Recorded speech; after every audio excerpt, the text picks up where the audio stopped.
enggak?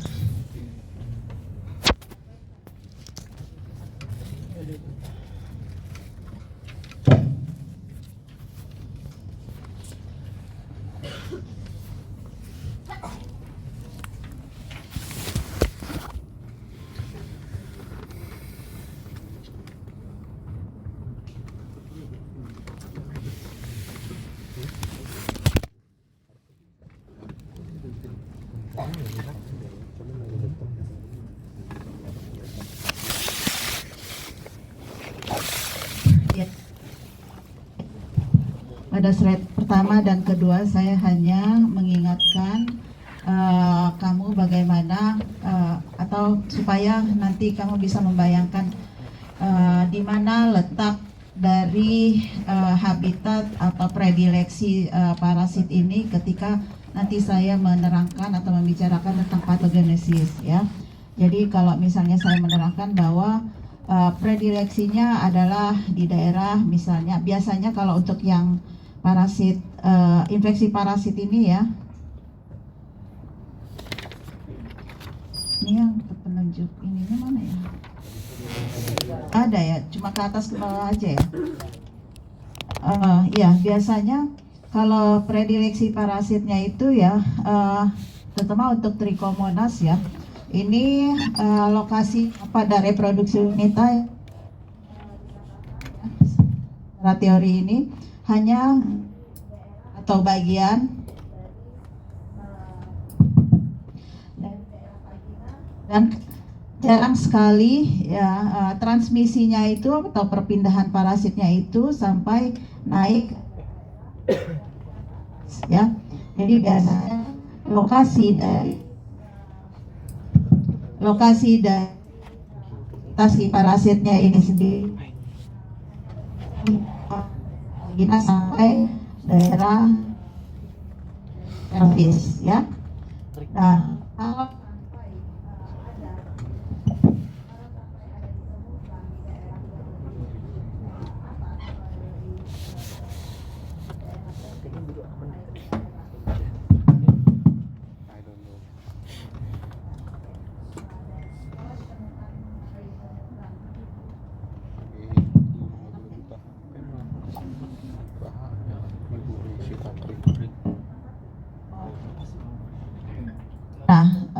kalau ditemukan sampai ke daerah yang lebih luas, ya nggak apa-apa saya pegang.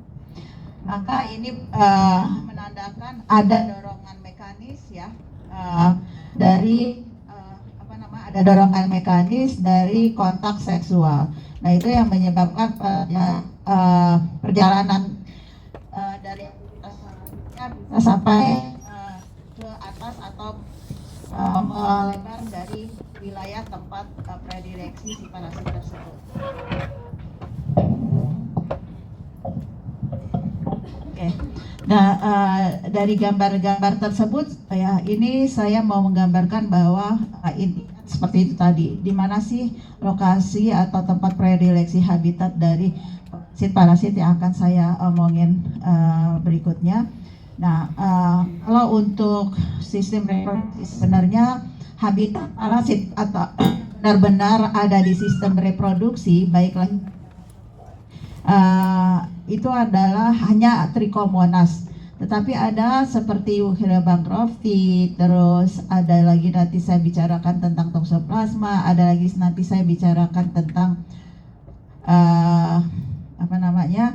Oxyuris. Nah, itu tempat predileksi habitat asli dari parasitnya bukan daerah organ reproduksi, tetapi pada suatu kondisi dia bisa ditemukan di organ-organ reproduksi. Jadi yang saya jelaskan atau kaitannya dengan wilayah atau daerah tempat predileksi di sini adalah Trichomonas. Ini anak mau kemana keluar masuk? Iya, nggak ada izin, nggak ada apa. Seperti itu ya.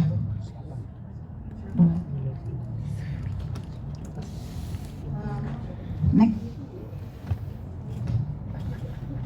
Nah, untuk pria, organ reproduksi pria, nah ini juga ya, karena saluran kelamin dengan saluran urinarinya itu berdekatan, ya. Nah, ini seringkali timbul cross reaksi atau cross infeksi di kedua saluran tersebut, ya.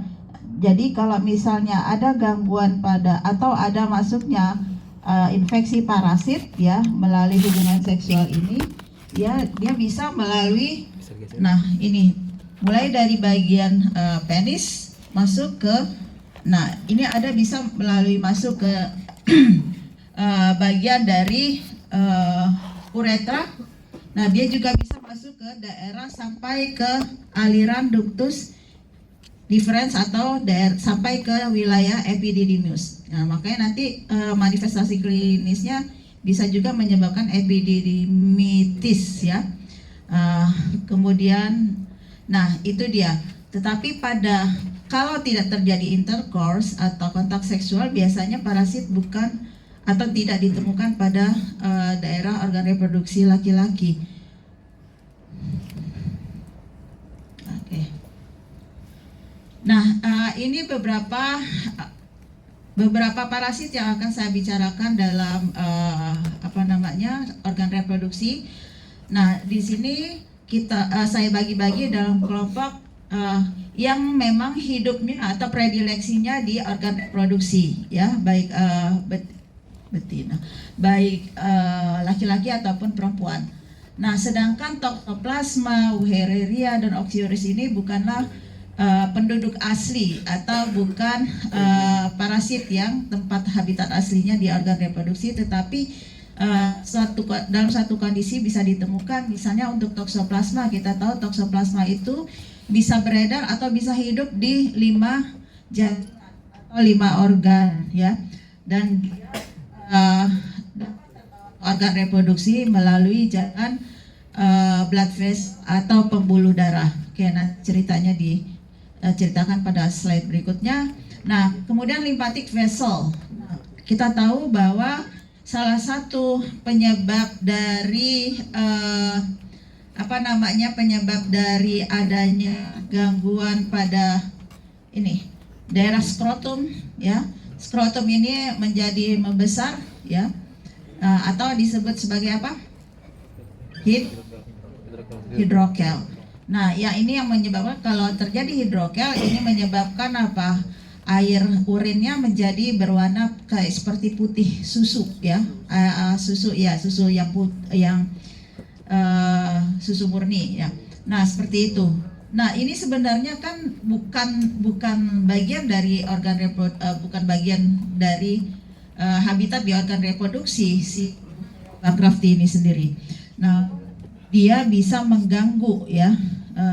Dia bukan ada di testis, dia bukan ada di ductus deferens, tetapi dia hanya ada di apa? Jaringan kelenjar limfa yang ada di daerah sini, ya. Jadi makanya dibilang secara habitat asli bukan merupakan parasit yang hidup di organ reproduksi, tetapi dia ada di saluran limfatiknya, ya, atau di jaringan limfatiknya. Baik. Kemudian Helminth transmission in reproductive organ, seperti Oxyuris vermicularis. Helminth transmission pada organ reproduksi. Bagaimana kok bisa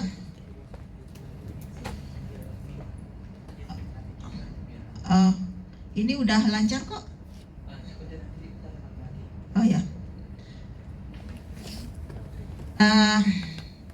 Tuh, saya jadi ngeblank kalau udah diinterupsi. Tadi sampai mana ya? Oh ya. Kenapa kok bisa ditemukan Helminth di organ reproduksi? Nah, ini juga akan kita bahas nanti. Apalagi cacing, ya, gimana caranya cacing kok bisa ditemuin di organ reproduksi gitu. Padahal dia kan tepatnya di mana sih organnya? Cacing di urin. Ini cacing nematoda adanya di mana sih? Hah? Gastro. Gampang kalau udah ngomongin cacing pasti di gastro, ya. Jadi nggak usah mikir berlama-lama lagi. Nah, oke, kita bahas satu persatu Trichomonas vaginalis. Nah, Trichomonas vaginalis ini ada 3 spesies ya. Yang 3 spesies ini sebenarnya tidak semuanya ada di manusia ya. Nah, beberapa seperti Trichomonas tenax, nah ini ada di hewan ya, hewan-hewan peliharaan seperti kucing, anjing ya. Nah, namun 3 Trichomonas ini bisa ditemukan di manusia. Nah, seperti yang ada di organ reproduksi ini adalah Trichomonas vaginalis ya. Sedangkan Trichomonas hominis itu atau di sistem intestinal. Trichomonas ada di bagian oral, bagian mulut dan kerangkanya. Jadi, nah ini nanti ya. Keberadaan Trichomonas ini seringkali bersimbiosis ya dengan beberapa jenis bakteri ataupun protozoa lain. Jadi misalnya kalian menemukan ada pasien HIV/AIDS ya, itu sangat-sangat besar kasus kemungkinan terjadinya infeksi dari Trichomonas selain dari Candidiasis atau Candida. Nah, kemudian, nah ini dia. Kalau biasanya kalau kalian melihat pasien HIV, ada beberapa manifest di daerah sekitar mulut dan rongganya ya. Entah itu ada vesikel, entah itu ada seperti luka ya. Kemudian, nah. Atau biasanya kalau kita mengambil kerokan atau jaringan dari beberapa vesikel yang ada daerah rongga mulut pada orang yang pasien HIV, selain Candida, kita juga akan menemukan adanya Trichomonas di sana, ya.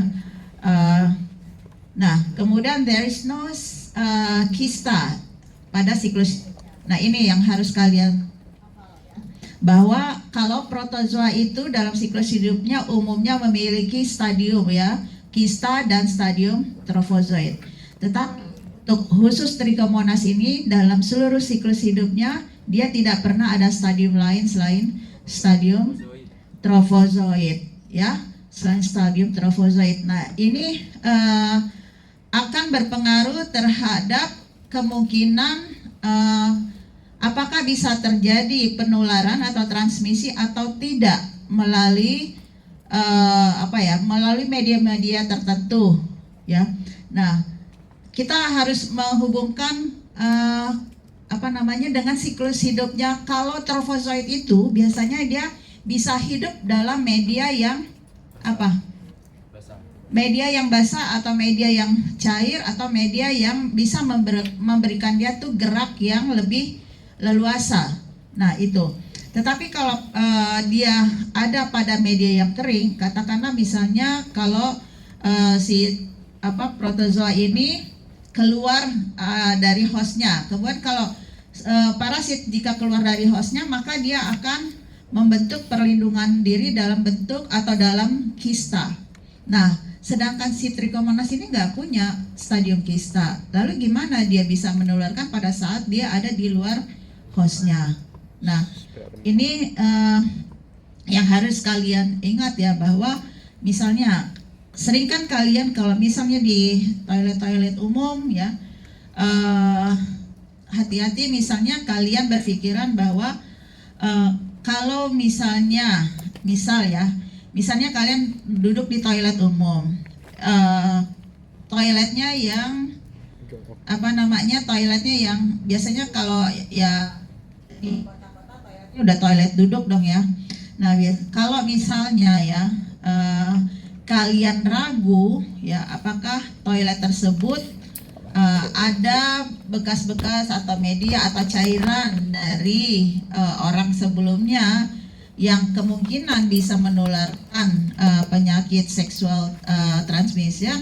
Nah, tolong kalian tutupi alas dudukan toilet itu, entah tisu atau dengan ya tisu lah biasanya yang gampang ditemuin situ ya.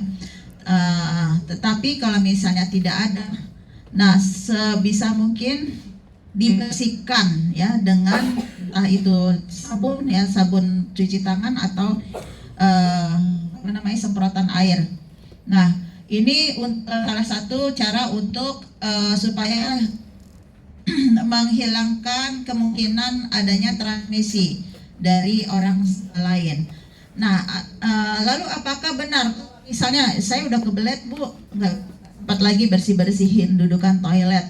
Nah, yang harus kita pikirkan adalah pastikan bahwa dudukan itu kering, ya, kering. Jika kita melihat ada suatu cairan, ya, walaupun cairan itu misalnya dari cairan air, tapi dari cairan air itu bisa menjadi media untuk apa namanya, pergerakan dari stadium trofozoid, ya, dari trichomonasi.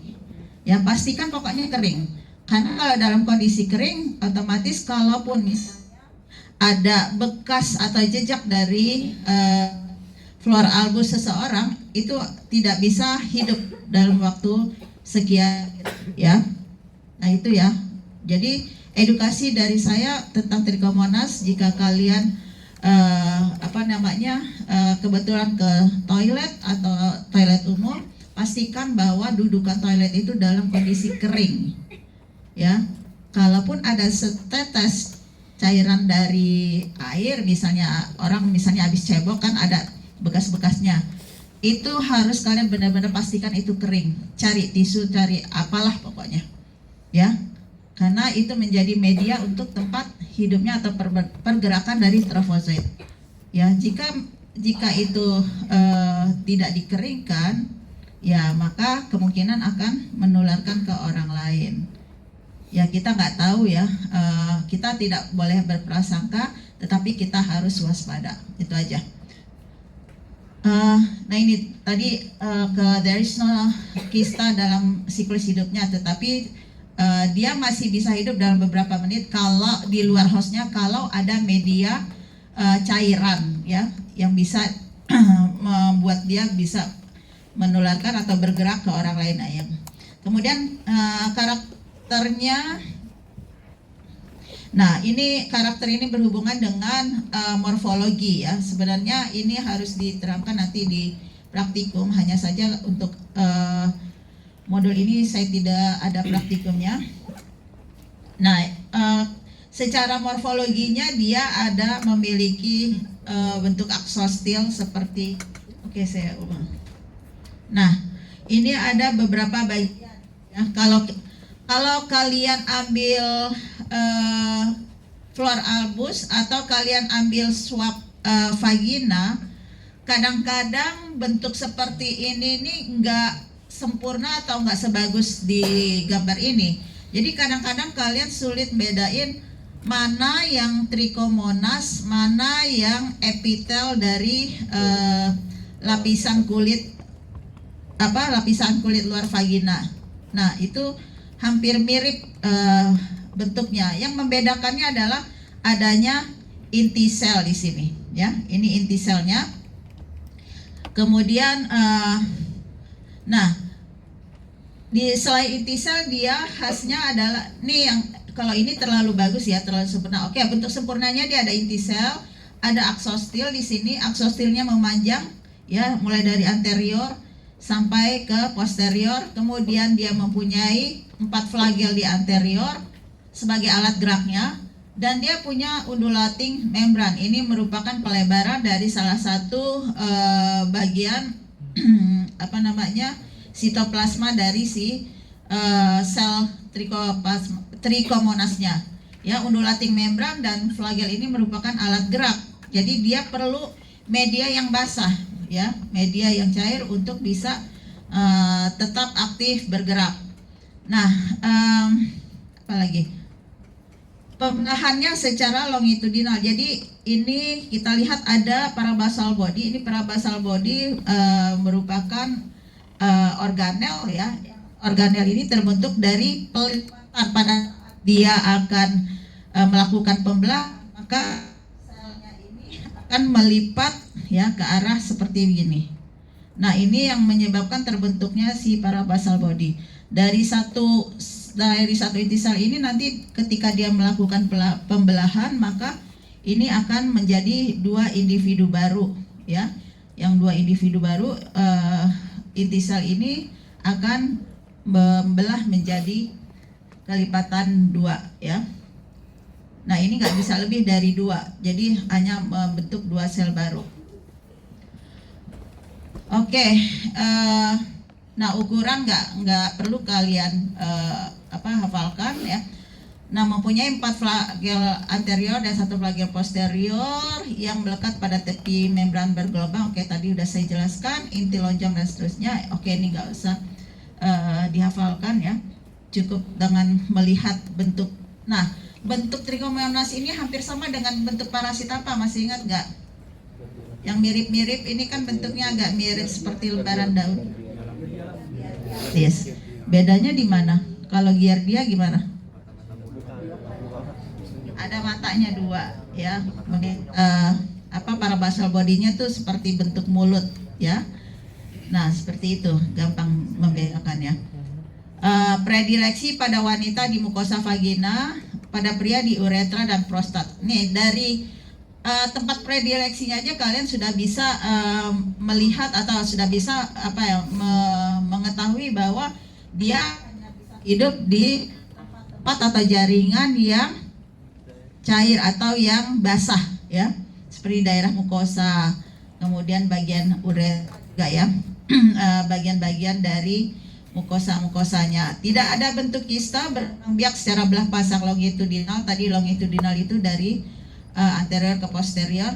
Hidup di alat kelamin maupun saluran kencing. Nah, ini kadang saya mengulang kembali penjelasan tentang trichomonas kalau pada modul ginjal itu apa namanya? Nah, ini makanya antara modul ginjal dengan reproduksi ini seringkali tumpang tindih, ya. Oke, ini nggak perlu lagi. Nah, ini yang tadi saya bilang, ya. Kalau seperti ini aja, ini kan kalian nggak nyangka ini trichomonas, ya. Yang membedakannya dia ada intinya di sini. Tapi secara bentuk selnya mirip kan dengan sel-sel epitel, ya. Nah, nanti dalam cuma sel-sel epitel, sebenarnya bukan sel epitel, tetapi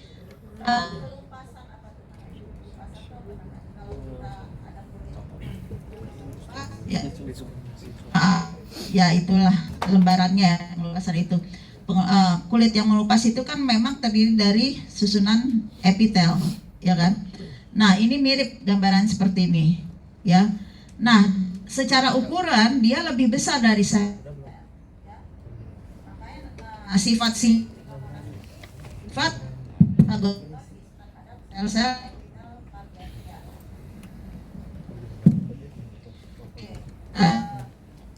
baru mana? Ada. Oh, ini ya.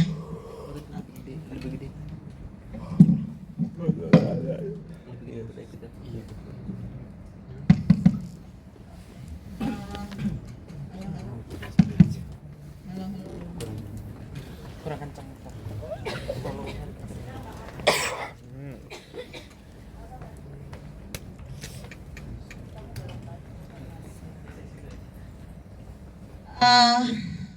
Ya, di sini dibilang stadium infektif dan stadium diagnostiknya sama, ya, karena dia hanya punya satu stadium dalam hidupnya, ya, yaitu stadiumnya thrombozoid.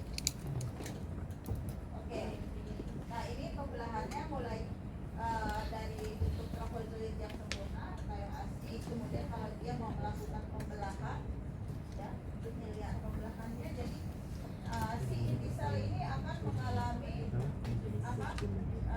mitosis dulu, ya. Kemudian setelah mitosis dia akan membelah menjadi 2. Nah, kemudian dia akan membentuk folding atau lipatan, ya. Nah, lipatan ini nanti masing-masing dia akan membentuk parabasal body. Nah, kemudian masing-masing ini nanti akan terbentuk sempurna menjadi individu baru seperti ini.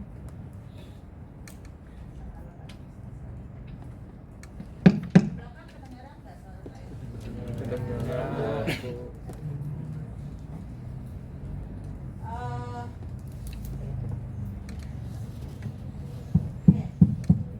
orang dewasa ini bisa penularannya secara seksual, ya, di saluran saluran intravaginal atau intrauretral, ya.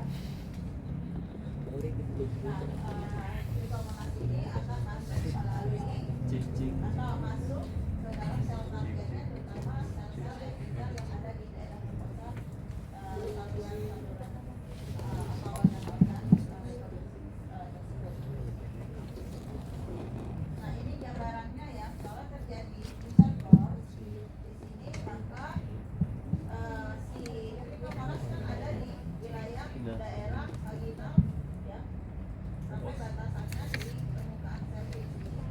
Nah, kemudian disinilah maka kalau terjadi kontak dengan penis, maka akan dikeluarkan, bukan dikeluarkan, akan menempel ya pada melalui prepusidium dan masuk saluran dari ada nyeri. kalau tidak terjadi intercourse, ini juga bisa keluar melalui apa? Small albus, ya, bisa dikeluarkan melalui small albus dan ya itu cara penularannya seperti itu. Oke, patogenesisnya seperti apa? Nah, awalnya di sini trofozoit akan, nah gini, kita tahu bahwa trikomonas ini sangat menyukai atau hidupnya ya disokong oleh yang namanya karbohidrat, ya.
komponen-komponen itu.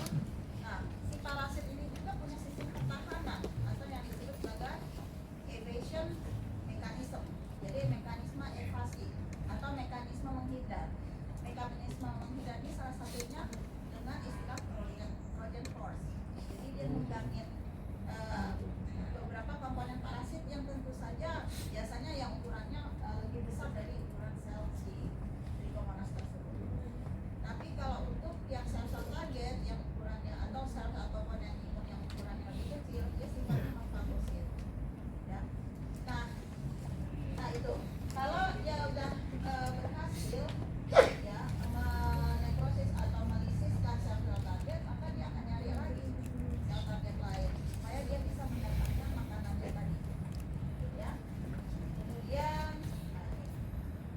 gambarannya seperti ini. Kabarin kalau ikut ntar sore. Ya, dia bisa Lewat bersifat jauh cok 10 kilo. Males cok. Udah ditanya.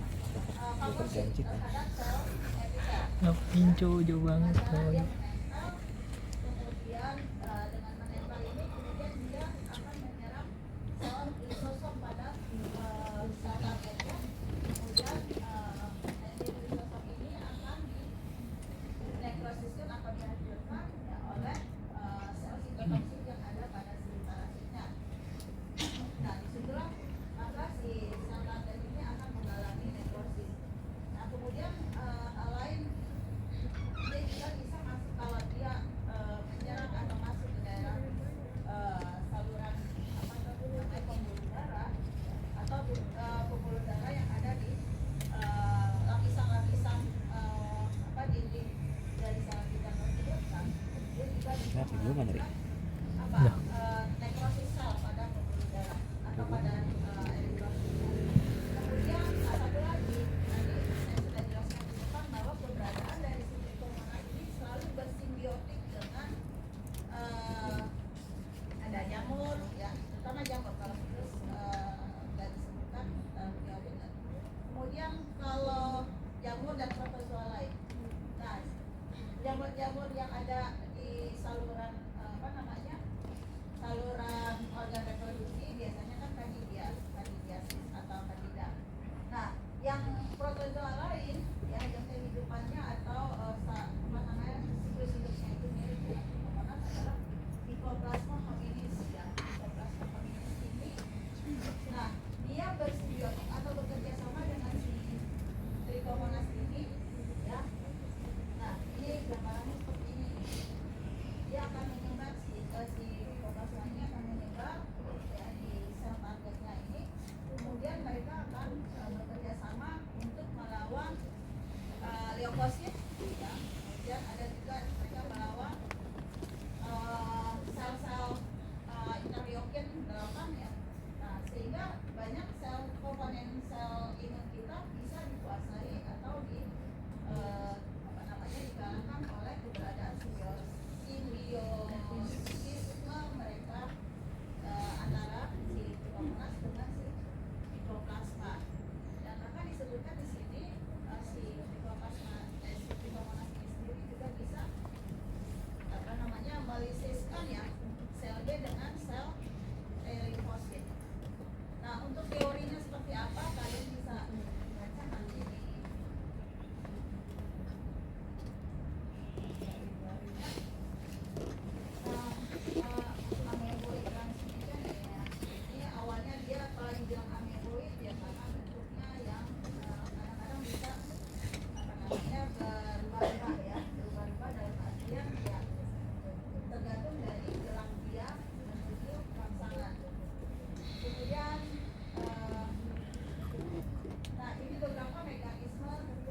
30-an.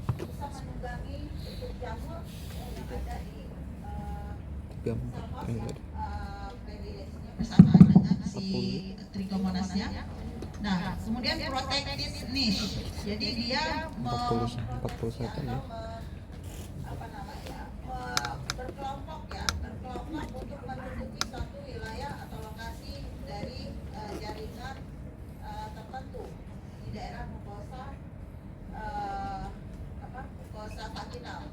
Ya, dengan dia Orang ya. berkelompok menduduki suatu jaringan, maka Udah tua coy. dia tidak bisa dengan mudah Banget ya. sel-sel imun ya. Kemudian di sini apa yang terjadi kalau mekanisme ini kedua cara ini merupakan mekanisme parasit evasion atau evasion mekanisme atau mekanisme penghindaran atau parasit menghindar dari serangan imun. Nah, apa yang si Trichomonas melakukan kedua hal tersebut? Nah, yang terjadi adalah, di sini dibilang ada upregulasi hemolisis, ya. Kalau dia masuk ke pembuluh-pembuluh darah di daerah mukosa vagina, maka dia akan menyerang dari sel-sel eritrosit. Ini yang menyebabkan terjadinya hemolisis. Kemudian upregulation of vaginal epithelial cell, ini udah dijelaskan tadi ya, bahwa sel-sel epitel yang target utama dia di lapisan mukosa ini akan mati atau mengalami nekrosis.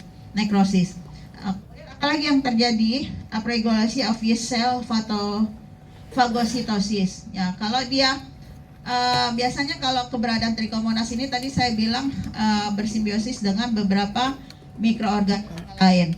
Ada mikroorganisme yang sifatnya bisa simbion atau simbiotik dengan si Trichomonas.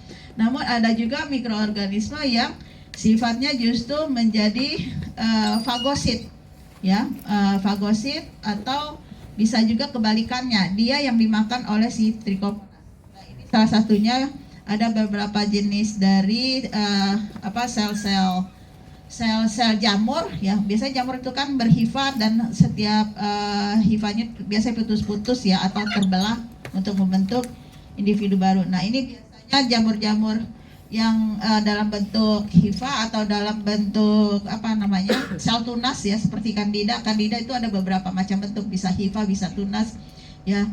Nah, ini bisa menjadi makanan juga bagi Trichomonas.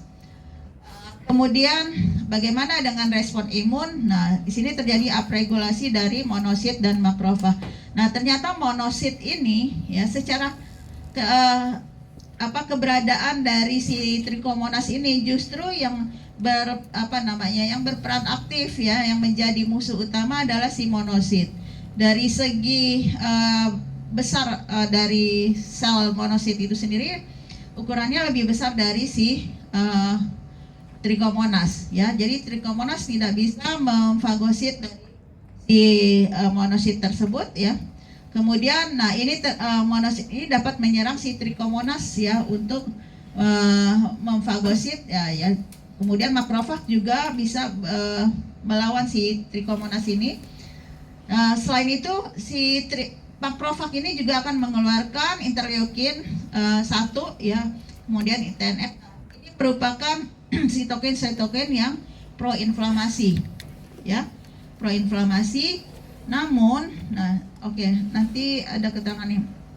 Nah, sitokin proinflamasi ini bisa mengalahkan dari keberadaan Trichomonas. Namun ada beberapa sitokin proinflamasi lain yang justru menjadi sel target ya, yang bisa difagosit atau dimatikan oleh si Trichomonas ini. Tadi seperti yang saya bilang, ada sel limfosit, ada leukosit, dan bahkan ada sel beta. Ini bisa dikalahkan atau bisa mengalami downgrade dari produksi sel beta ini dengan keberadaan dari si Trichomonas. Nah, kenapa seperti itu? Ya, melalui mekanisme ini tadi ya, protective niche dan Trojan horse. Kalau misalnya yang keberadaan dari si Trichomonas ini meningkatkan produksi dari sel-sel sel-sel imun yang sifatnya proinflamasi, maka sel-sel imun yang sifatnya antiinflamasi akan ditekan. Nah, biasanya konkret dari sel beta ini bisa menjadi cara untuk si Trichomonas ini bisa menurunkan atau bisa menekrosiskan dari sel-sel beta, terutama misalnya imunoglobulin G ya, yang bisa menurun titernya pada mekanisme sitotoksik dari si Trichomonasnya. Potential link to chronic infection and increased risk of HIV and cancer. Jadi kita tahu bahwa kalau orang-orang yang mengalami HIV atau penyakit-penyakit yang sifatnya kompromis ini, tentu regulasi dari komponen imunnya ini kan bermasalah. Jadi tidak bisa meregulasi dengan sempurna, artinya upregulasi dan downregulasi dari masing-masing T helper ataupun sel-sel T limfosit ini tidak berjalan dengan baik, sehingga misalnya ada penurunan kadar-kadar atau titik tertentu, seperti misalnya kalau orang-orang yang HIV/AIDS itu kadar CD4-nya itu akan menurun. Ya, sejalan juga kadar CD8-nya juga ya. Nah, ini seringkali diasosiasikan dengan keberadaan dari beberapa mikroorganisme yang justru akan memanfaatkan disfungsi dari komponen-komponen imun ini, sehingga semakin bisa ditekan regulasi dari sel-sel imun tersebut atau komponen imun tersebut ya. Apalagi kalau si parasit ini sudah bersimbiosis dengan mikroorganisme lain seperti tadi plasma dan bakteri-bakteri yang ada di organ reproduksi. Kemudian apa yang terjadi lagi? Di sini ada upregulasi dari arginin consumption. Nah, ini mekanisme arginin, mekanisme dari regulasi arginin ini sepertinya ini nanti akan berkaitan dengan peningkatan dari sel-sel radikal ya, atau ya salah satunya NO yang ada di bagian organ reproduksi. Jadi kalau misalnya kalian lihat pada flora albus itu ada banyak sekali kayak lubuk atau busa-busa itu. Ya, itu merupakan salah satu hasil atau produksi dari meningkatnya ROS ya di dalam mekanisme infeksi dari si Fitra nanya di grup, lu kemana? menit lagi. 40 menit. Oke. Lampunya mati. Ini sama aja ya ceritanya. Ini ada beberapa komponen imun di sini digambarkan. Ini ada epitop yang akan nanti berikatan dengan antigen dari si parasit.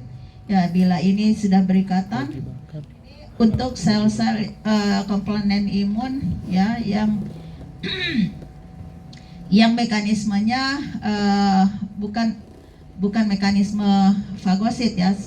Nah, jika misalnya komponen imun ini sudah bisa mengenali dari antigen atau sudah bisa mengikat antigen dari si parasit, maka dia bisa attach dan bisa melingkupi dari seluruh lapisan luar dari si parasit. Kemudian kalau dia berhasil ya menghindar kalau komponen imun ini berhasil untuk attach ke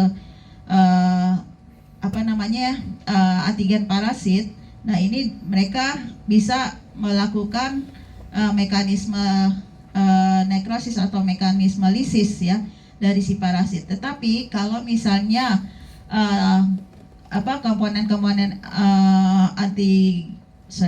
komponen imun tersebut ya tidak bisa menyerang atau tidak bisa mengenali dari antigen si parasit, atau katakanlah parasit ini membuat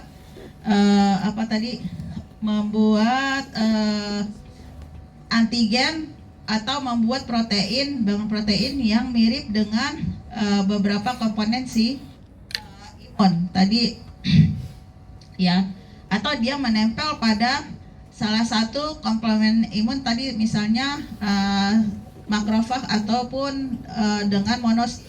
Nah, ini akhirnya dia tidak bisa dikenali dan dia akhirnya bisa masuk ke dalam sel target dan akhirnya sel target bisa lisis atau mati. Nah, keberadaan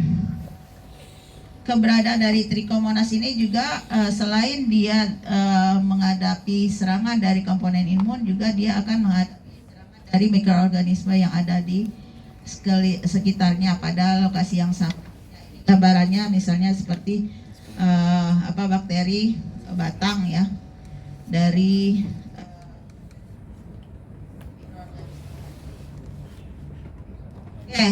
secara patogenesis, outcome-nya apa sih dari infeksi TV ini? Yaitu adanya epithelial dan desquamation. Ya, tadi gambarannya tadi kalau ada sel-sel epitel yang nekros, ya biasanya ada gambaran seperti serpihan atau potongan-potongan kulit ya, yang mirip gambarannya atau bentuk di Trichomonas.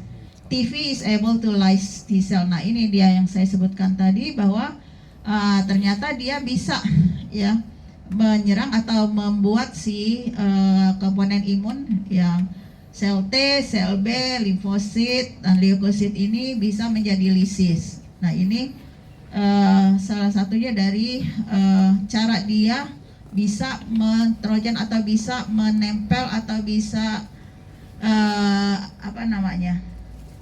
ya kalau menempel ya dengan komponen imun yang seperti monosit ataupun seperti makrofag di sana.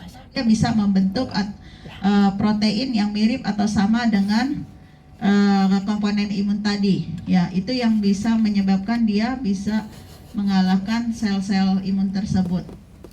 Jadi kalau misalnya kalian melakukan pemeriksaan darah, kalian mau tahu nih komponen imun apa aja yang akan menurun titernya atau menurun jumlahnya dengan keberadaan si Trichomonas tersebut ya, maka nanti kalian yang paling sering kita temukan penurunan titernya adalah limfosit dan leukosit. Kalau misalnya infeksi cacing yang berhubungan dengan infeksi cacing, biasanya ada peningkatan dari eosinofil atau peningkatan IgE. Kalau ini justru adanya, penurunan.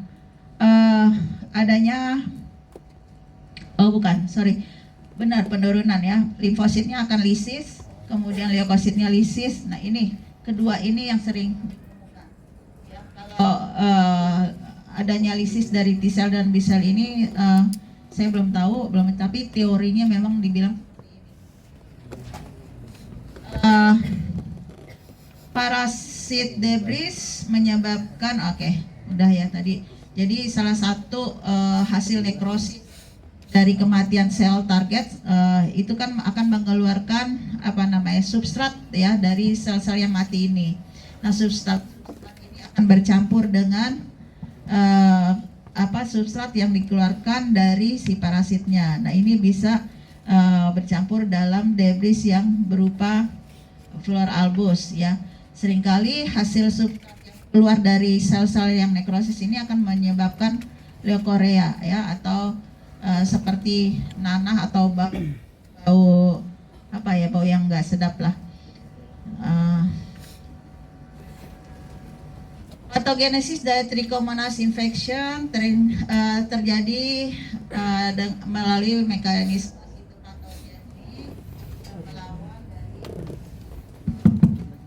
sel-sel epithelial vaginal. Udah saya jelaskan tadi di depan. Adesi dari parasit terhadap sel target ini penting untuk menjaga atau mempertahankan ya keberadaan infeksi si parasit tersebut, dan untuk mempertahankan sifat sitopatogen. Kenapa si parasit ini bisa menempel atau mengadesi atau berikatan? Nah, adesi dari sel target dengan parasit ini tadi sebelum dia sel target ini salah satunya selain sel epitel tadi adalah sel imun seperti monosit ya tadi. Nah, harusnya kan si monosit ini akan menyerang atau mematikan si Trichomonas atau si mikroorganismenya. Dia dimanfaatkan oleh Trichomonas ini dengan mekanisme tadi Trojan horse ya.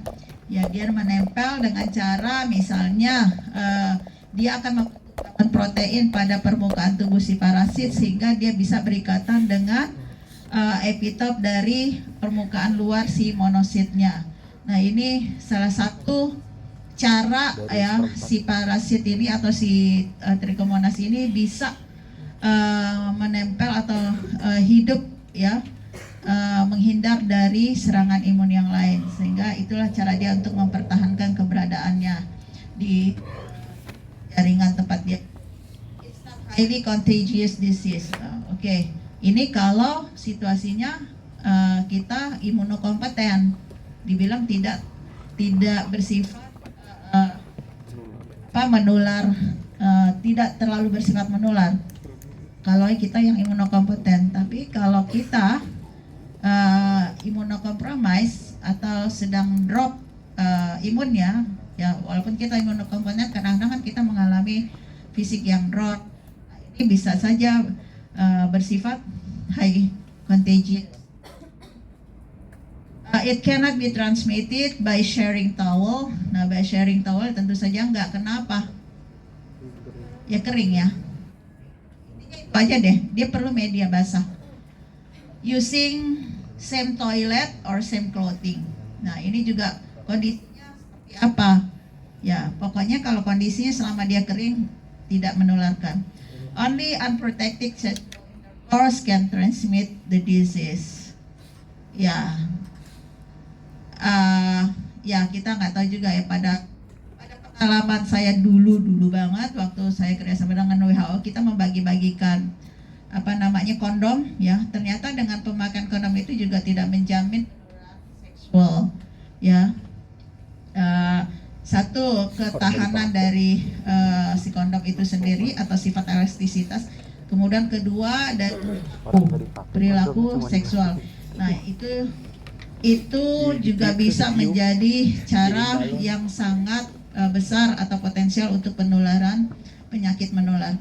It doesn't travel up into the uterus. Tadi saya bilang bahwa sebenarnya si Trichomonas ini siklus hidupnya tidak sampai naik, apalagi sampai ke uterus ya. Ke serviks ini pun dia kalau ada tekanan atau dorongan mekanik ya. Nah, ini baru dia bisa sampai ke serviks ya. It doesn't travel up into the fallopian tubes. Ini udah lebih dalam lagi, udah lebih ke atas lagi. And does not affect other parts of the body. Ya, jadi transmisinya atau infeksinya ini hanya terbatas di daerah reproduksi. Jadi apakah dia kayak terbawa oleh pembuluh darah ke gastrointestinal, apakah dia bisa sampai ke jantung atau kemana-mana? Secara teori ini dikatakan tidak ya, kecuali pada jenis-jenis Trichomonas tadi ya, yang bisa ada memang habitatnya ada di gastrointestinal ya, ada di bagian mulut dan seterusnya. Vaginal squamous epithelial cells are rich in glycogen. And nah, ini dia. Biasanya orang-orang yang masih produktif secara hormonal, misalnya terutama pada anak-anak remaja atau ya di bawah 40 tahun itu kan hormonalnya masih aktif, masih tinggi. Nah, itu merupakan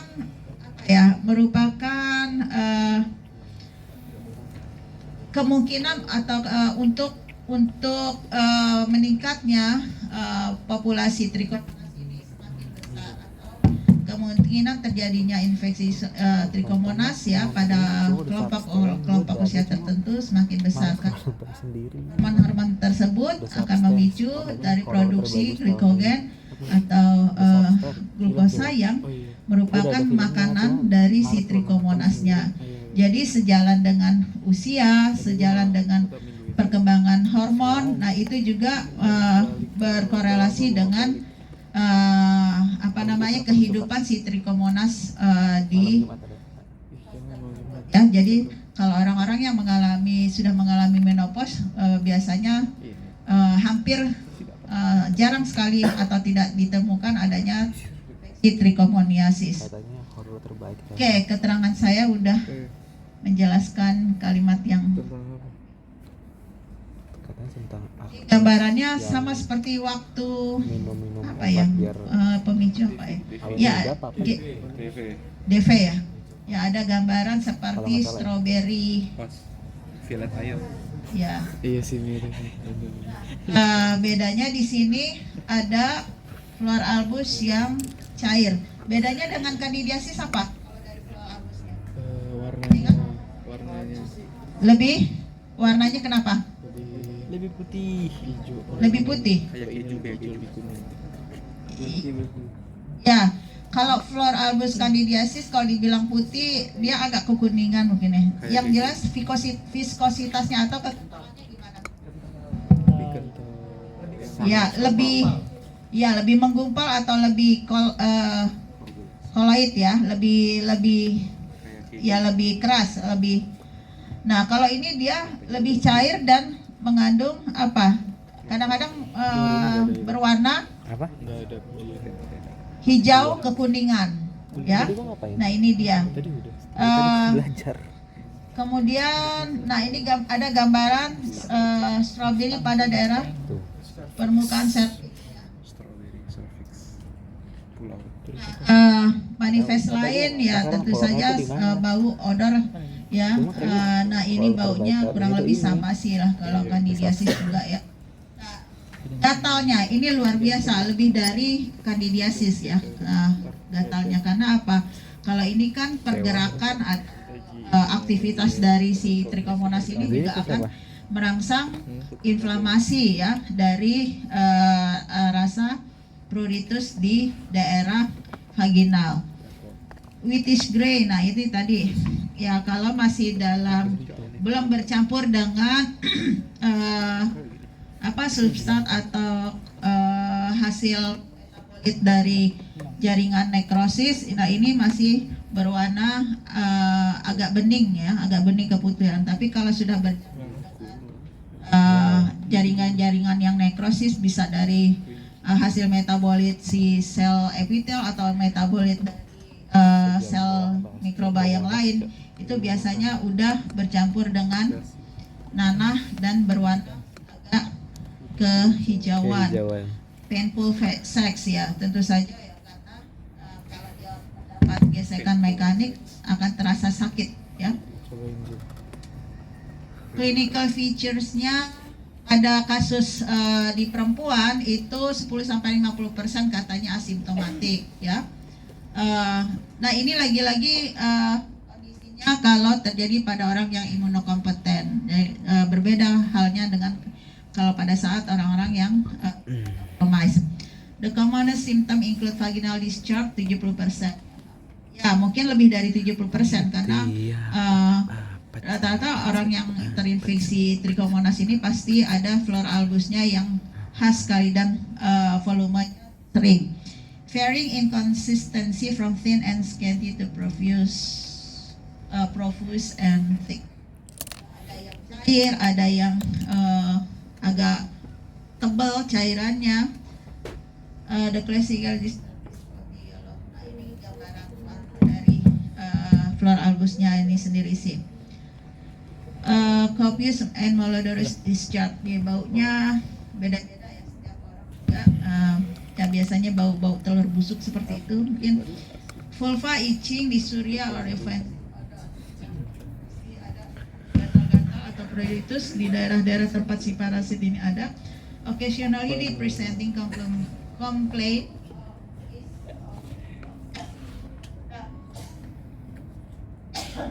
infeksinya ini kan secara kalau kalian bayangkan secara anatomi ya, ini kalau sudah infeksinya sampai ke daerah atas ya, sampai ke uterus ataupun masih di wilayah vaginal, itu akan akan ada rasa nyeri ya, rasa nyeri pada daerah abdominal ya. Nah ini biasanya kadang-kadang kalau misalnya udah sampai ke naik ke lebih atas wilayahnya, ini ada rasa nyeri di daerah abdominal. Untuk wanita banyak sekali ya manifestasinya. Ini tadi ada strawberry cervix ya, ini pada kondisi yang sudah kronis. Nah, cuma di sini kira-kira kejadiannya 22% ya kurang lebih. Jadi tidak semua orang yang trichomoniasis akan terdapat gambaran strawberry cervix ya, apalagi ini udah sampai ke cervix, transmisinya udah jauh ya penyebarannya. Higher rates are seen on colposcopic examination ya. Harus diperiksa dengan secara pemeriksaan lanjutan ya. 5-15% wanita have no abnormalities on exam. Abnormalities ini mungkin tanda-tanda tadi kayak ada strawberry cervix atau ada kelainan-kelainan pada daerah uterus. Symptom vaginal discharge, oke, ini udah disebutkan tadi beberapa ya. Pada laki-laki 15-50% asimptomatik, sama tadi pada wanita juga persentase. Nah ini pun the most common symptom is urethral discharge. Jadi kalau ada cairan yang tidak biasa pada urin dari si laki-laki tersebut, itu harus diperiksakan kemungkinan adanya infeksi ya, entah itu dari trichomonas ataupun dari candida.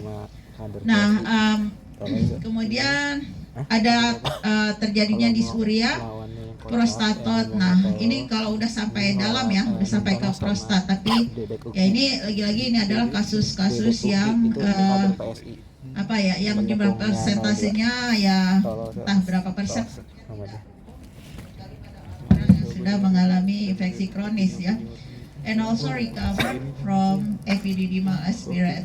Nah, ini penanganannya harus sampai terapi atau harus sampai pengobatan. Oh ini ya. Other symptoms include urethral irritation. Ini juga ada gatal-gatal ya pada yang dari saluran uretra sampai ke kelaminnya. Rarely the patient may complain of capacious purulent urethra. Dapat penyekungan 02 nggak masuk. Ada cairan bening atau ada urinnya yang agak mengental, biasanya akan mengeluarkan bau yang nggak sedap. Gambaran pada laki-laki ya, pada perempuan ya, daerah labia mayor atau minornya. Nah vagina ini akan keluar dari kemudian pada laki-laki, nah ini biasanya pada daerah kulit penisnya ya. Ini dibilang ada rasa burning, ya seperti rasa terbakar, gatal yang luar biasa ya. Ini bisa kalian baca sendiri. Nah, ini membedakan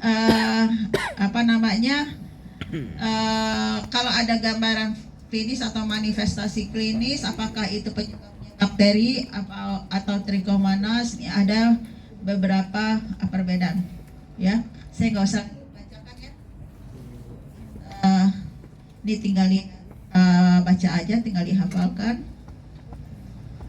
Diagnosisnya tentu saja kita harus menemukan si parasitnya. Jadi kalau untuk parasit, diagnosis utamanya adalah pemeriksaan mikroskopis. Kita harus menemukan bendanya ya. Tidak sulit untuk menemukan si parasitnya karena dia pasti ada kalau kita mengambil sampel preparatnya dalam kondisi yang masih fresh, masih. Kalau pemeriksaan lain, kalau sudah sampai ke daerah atau lokasi yang lebih dalam, ya tentu kita bisa melakukan vaginal swab atau cervical swab, ya. Nah, laki-laki juga bisa kita lakukan pengambilan dari cairan prostat, ya, kemudian atau kita melakukan kultur dari urinnya yang sudah mengandung apa namanya tadi, albus dari urin si laki-laki tersebut, atau nah ini cara-cara seperti fluorescence diet. Nah, ini pemeriksaan dengan pewarnaan fluorescence, dan ini juga hanya bisa dilihat di mikroskop fluorescence, ya. Kalau misalnya biasa nggak bisa ditemukan, ya. Oke. Pengobatannya ini pengobatan pilihan obat utamanya adalah metronidazole. Metronidazole merupakan pengobatan untuk semua golongan tua, ya, termasuk tadi yang kalian bilang giardia, ya, itu juga dengan menggunakan metronidazole.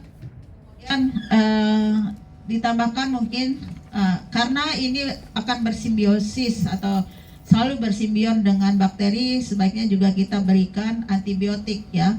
Cuma di sini antibiotiknya bisa dengan clotrimazole, paromomycin, dan yang lainnya. Ini bisa diberikan secara oral maupun secara topikal di daerah yang mengalami atau daerah yang mengalami. Sudah terjadi sistemik atau infeksinya sudah ke organ-organ yang lebih dalam, ini diberikan lactobacillus secara terapi. Nah, ini ditambahkan dengan mebendazole. Nah, mebendazole ini sebenarnya kan obat cacing, ya. Ada apa namanya? Ada penggunaan dari active ingredient dari mebendazole ini sendiri yang bisa menjadi apa namanya toksik bagi sel trikoplasma. Saya juga trikomonas, saya juga lupa ya nama active ingredientnya. Seperti pada pengobatan COVID. Nah, itu juga digunakan ivermectin. Ivermectin itu sendiri merupakan obat cacing sebenarnya. Nah, itu kalau kalian yang belajar farmakokinetik itu kalian penting sekali itu untuk tahu apa dari masing-masing obat itu, dan active ingredient itu yang menentukan dia sasarannya di target atau organ apa, dan kemudian bukan hanya di target sel hostnya, tapi target si mikroorganismenya juga. Itu penting sekali untuk kalian bisa tahu, ya. Kok kenapa obat cacing dipakai untuk virus? Kenapa obat cacing dipakai untuk pengobatan ini protozoa, gitu. Nah, itu penting sekali kalian pelajari farmakokinetiknya. Dan tinidazole, ya. Tinidazole itu juga masih merupakan obat dari golongan protozoa. Nah, tentu saja untuk preventifnya kalian harus menghindari perilaku seksual yang menyimpang atau perilaku seksual yang safe atau tidak menggunakan pengaman. Kemudian kalau kita orang Islam, menghindarilah hal-hal yang mendekati zina.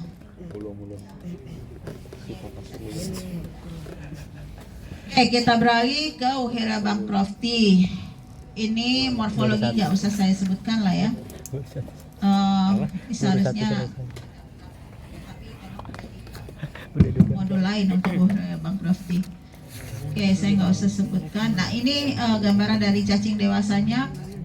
Seperti apa? Sifat asli. Benang, ya, benang jahit yang halus warna putih sama persis. Nah, ini paling penting untuk kita mengetahui morfologi dari filaria adalah mikrofilarianya, karena mikrofilaria ini merupakan stadium infektif ya dari golongan filaria. Untuk Wucherea bancrofti, mikrofilarianya kalian sebelumnya ini ya kebetulan nih warnanya kalau kita lihat di bawah mikroskop ini kulitnya berwarna bening ya, dan pada ujung ekornya ini tidak ada titik tambahan. Nih ujung ekornya titik tambahan ini uterus nih yang menyebar dari bagian anterior sampai posterior. Nah ini nggak ada titik tambahan di sini. Oke. 4 dari 7. 4 dari 7. Selanjutnya ini juga nggak perlu. 5 dari 9. Ya, kita nggak fokus ke morfologinya. Oke, siklus hidupnya. Kenapa penting ini dimasukkan ke dalam organ reproduksi? Karena salah satu dari manifest klinis itu pada Wucherea bancrofti ya. Ini mengenai daerah skrotum. Sedangkan yang untuk Brugia malai atau timori ini tidak pernah ada manifest klinis sampai ke daerah genital ya. Nah, di sini salah satu manifestnya edema pada skrotumnya ya. Ini dia. Tadi saya secara siklus hidupnya dia bukannya tidak ada kaitannya dengan organ reproduksi, tapi apa? Tetapi ada di saluran limfatik pada daerah skrotumnya ini. Dia tidak ada di epididymis, dia tidak ada di ductus deferens dan tidak ada di testis, tapi dia ada di saluran limfatiknya.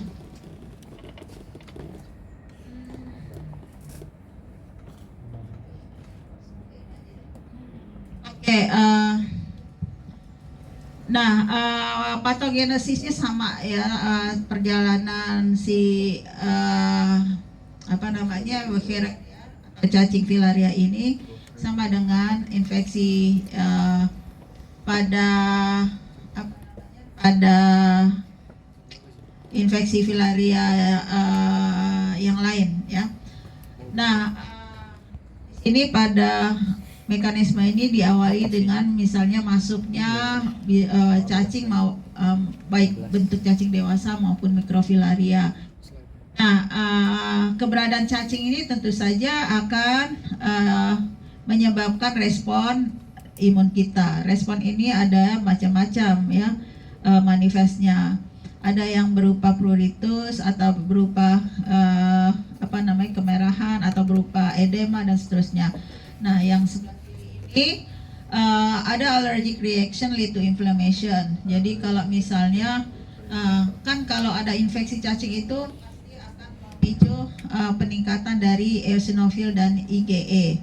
Nah, pada orang-orang yang alergi biasanya dia sangat hiperreaktif terhadap keberadaan suatu antigen. Nah, indikasi dari hiperreaktif ini adalah adanya peningkatan IgE atau dan peningkatan hipereosinofilia. Nah, itu yang menyebabkan terjadinya reaksi inflamasi. Kemudian di sini ada dilatasi ini kenapa? Karena keberadaan si mikrofilaria ya, ini menyebabkan adanya sumbatan aliran dari cairan limfatik ya. Adanya sumbatan ini menyebabkan dilatasi pada saluran limfatiknya. Kemudian kenapa terjadi dilatasi ya, tadi ada sumbatan, jadi aliran sirkulasi dari cairan limfanya itu akan terhambat dengan keberadaan si mikrofilaria ini. Lalu kedua reaksi tersebut menyebabkan terjadinya apa? Adanya fibrotik kalau itu terjadi secara terus-menerus ya. Ada jaringan fibrotik, kenapa? Karena di situ ada jaringan yang nekrosis, ada jaringan yang mati pada jaringan limfatiknya. Nah, itu ada istilah nanti ada ke reaksi eh, reaksi inflamasi pada saluran pada jaringan limfatik. Kemudian kalau sudah terjadi fibrotik, apa yang terjadi selanjutnya? Nah, akan terjadi agregat limfoid, ya. Kemudian akan menyebabkan perkembangan dari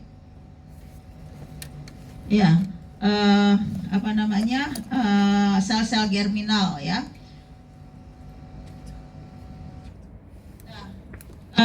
Ini masih di kelenjar atau saluran limfa. Setelah itu terjadi oklusi pada lumen limfatiknya, ya.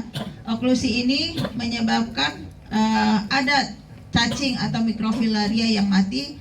Nah, ya, cacing atau mikrofilaria yang mati ini akan mengeluarkan metabolit. Metabolit ini akan bercampur dengan jaringan dari jaringan limfatik yang juga akan mengalami nekrosis, ya. Jadi jaringan ini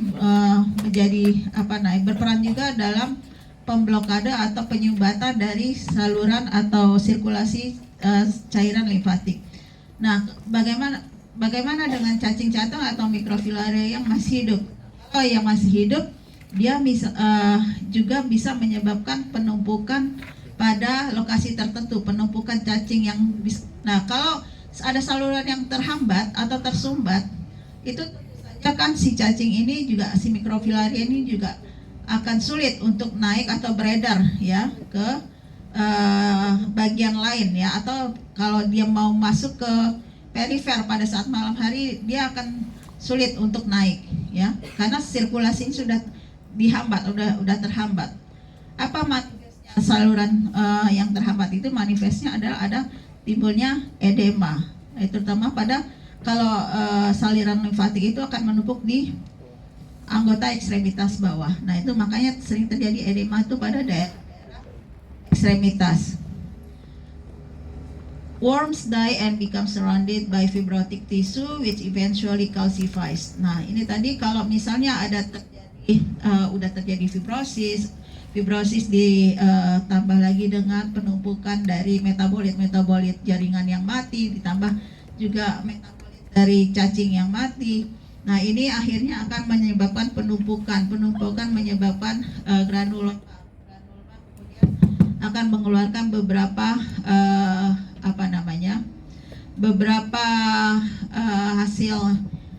hasil metabolit yang menyebabkan kalsifikasi atau pembentukan atau pengeluaran kalsium, ya.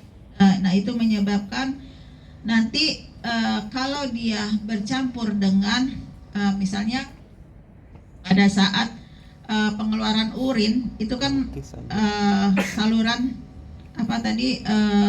vas deferensnya itu nanti akan keluar bersamaan atau berdampingan dengan saluran uretranya, ya. Nah, itu nanti kalau keluar urinnya nanti akan bercampur dengan hasil metabolit tadi yang gambarannya seperti susu tadi.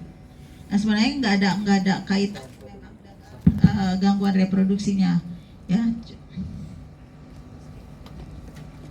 Oke, pada laki-laki, nah ini gambaran khususnya ada hidrokel, kemudian orkitis, epididymitis are common, ya, karena letaknya ini berdekatan atau di wilayah skrotum ini kan melindungi bagian dari epididymis. Development of limb scrotum result in chiluria. Chiluria ini adalah gambaran dari urin yang berwarna putih susu, with limb getting. Chiluria is caused by rupture of limb varicose into any part of the urinary tract with fatty limb appearing in the urine. Jadi kalau urin yang mengandung yang disebut chiluria itu kenapa dia berwarna putih ini tadi, ya. Di situ ada kalsium, ada fatty atau lemak, ya, dan semua itu merupakan metabolit yang dikeluarkan oleh jaringan yang mati tadi. Skrotal, testikular, dan abdominal side. Nah, ini juga akan mengganggu rasa nyeri pada daerah abdominal. The rupture of varicose lymph vessels near the skin of the scrotum.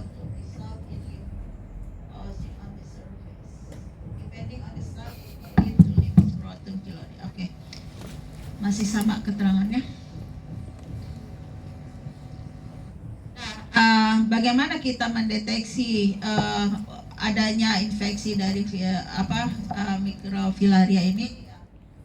Kalau pemeriksaan darahnya akan terjadi peningkatan eosinofil atau eosinofilia, peningkatan IgE juga, dan peningkatan IgG 4 atau IgG4. Nah ini tadi yang sudah saya sebutkan, kalau terjadi reaksi inflamasi pada pada saluran limfa, ini merupakan tanda akut ya. Pada saat infeksi akut terjadi inflamasi atau rasa nyeri pada yang diakibatkan oleh gangguan pada saluran limfa, ini disebut limfangitis. Kalau pada jaringan ya atau sel jaringan limfatik, ini disebut limfedema.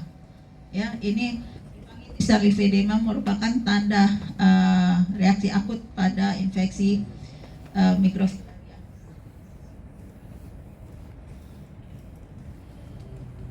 Oke, kita lanjut aja ya untuk mengejar. Nah, ini bagaimana manifest kronis dari infeksi tersebut. Ini sebenarnya sebagian besar pada wilayah-wilayah sebenarnya ini jarang terjadi ya, karena peradangan atau infeksi ini kalau sudah terjadi perjalanan klinis dari si parasitnya ini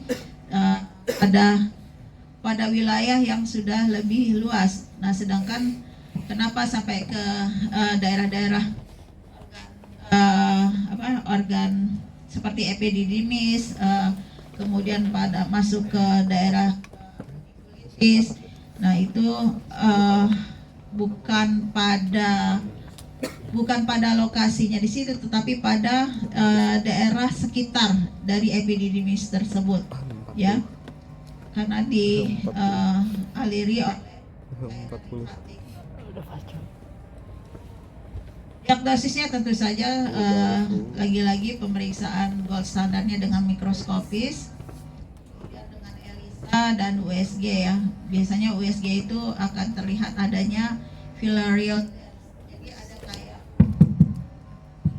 nanti pada bagian kelenjar limfanya itu ada seperti gambaran cacing yang bergerak-gerak. Ini udah jam berapa? Udah habis ya? Oke.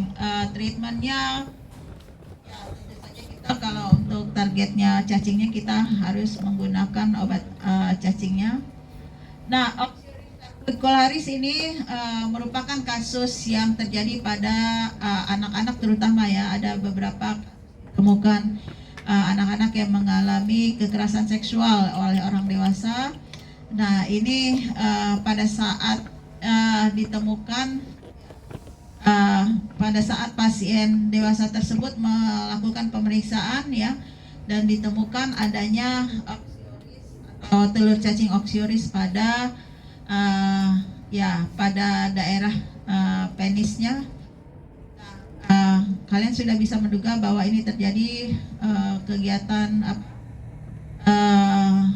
kegiatan seksual melalui apa istilahnya?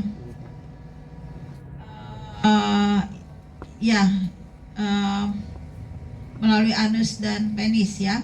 Jadi kalau pada anak perempuan, kalian tahu bahwa Oxyuris ini kan dia tidak tempat hidupnya bukan pada saluran usus, tetapi pada daerah anus dan daerah ujung rektum ya. Jadi kalau kalian melakukan pemeriksaan tentu saja tidak melalui pemeriksaan feses, tetapi melalui swab anus ya, atau rectal swab. Nah, bagaimana ini bisa mengganggu dari organ reproduksi? Pada laki-laki biasanya itu tadi ada kontak seksual di sana ya, dari jalan penis ke ke anus. Kalau pada perempuan misalnya, ini terjadi juga, bisa terjadi kontak seksual atau tanpa kontak seksual bisa.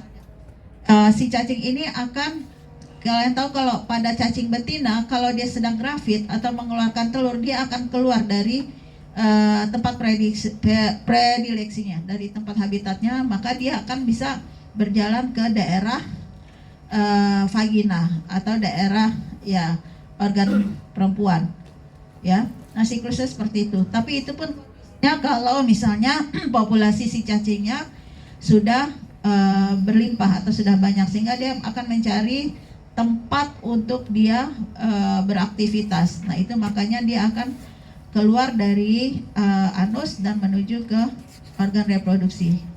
Ya, secara patogenesisnya kurang lebih. Nah, tentu saja kalau berhubungan dengan kegiatan atau respon imun, ya tentu saja pergerakan dari parasit ini juga akan menimbulkan adanya reaksi inflamasi yang umum berupa pruritus ya pada organ-organ reproduksi maupun pada daerah anusnya.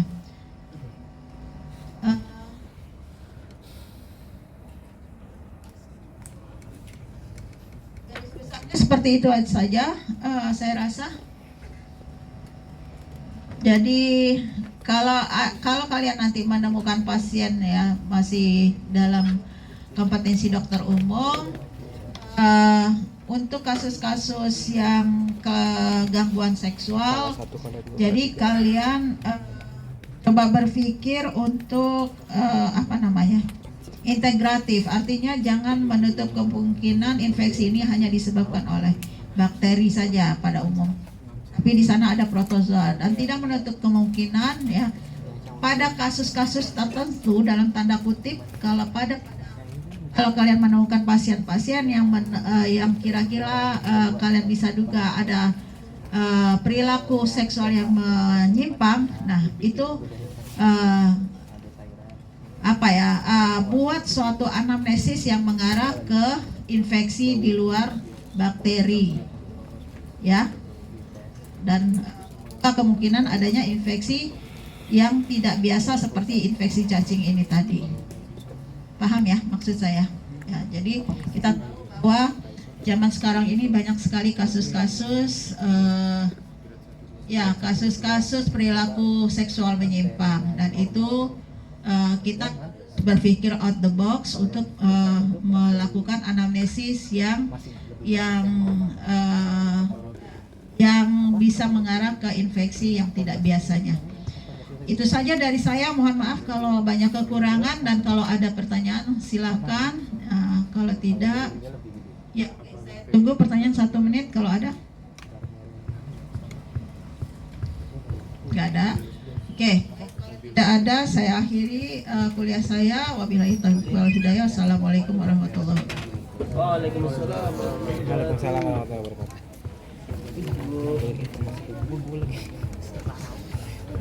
Masuk.